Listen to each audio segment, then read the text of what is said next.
Good morning, Year 7. Welcome to your lesson this morning, Monday the 8th of June. I hope you had a decent weekend. I hope you're able to have some downtime and some relaxing, and I hope that you have managed to get back into the swing of things after half term. I know it certainly took me a while to get back into the swing of things of working from home last week.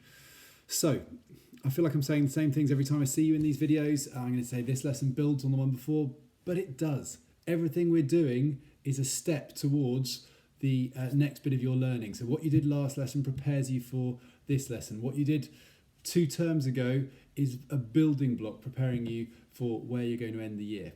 So we are going to continue building on that. We're not going to do any more physical descriptions of people, not in any great detail because you've done that, but we are going to look at the next thing. So you've been able to describe yourself, you've been able to describe yourself physically, you've been able to describe your character, you've been able to describe your family, in terms of who's in your family and also physically in their character. So the next part of this personal description is describing where you live.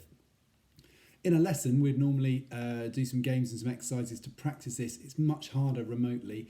So I'm going to get you to write the vocab down to start with.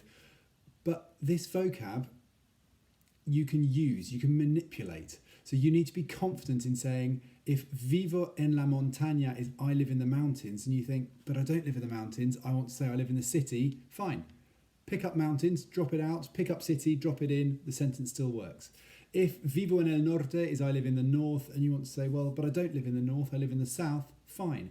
Pick up en el norte, drop it out, pick up en el sur, drop it in, vivo en el sur works just as well. So be confident playing with the language and manipulating it. Because that's what I want you to be able to do. That's what confident language learners can do. So very simple today's lesson. You're going to write down the vocab. You're going to do a couple of translation sentences to practice it. And then you're going to do me a written task. Now this is a 50-word written postcard. Please don't worry. It doesn't need to be an actual postcard. Just type it up and send it through to me. Because I do want these submitted, please. And I'll be chasing the ones I don't get. So please can you email me your 50-word task at the end of the lesson. I will mark it and send it back to you. Really importantly, all of the task I'm asking you to do today comes from the lessons we've had so far. There is nothing new and therefore nothing too complicated. So what I want you to do is I want you to use your books. I want you to use your brains. If you need to, talk to each other. Send a message to a mate asking for some help. What I don't want you to do is use a translator. Translators are no good for this. Your learning is not helped by translating it. And it's very easy to spot for me if you've used a translator, and I'll just have to ask you to do it again. So please don't.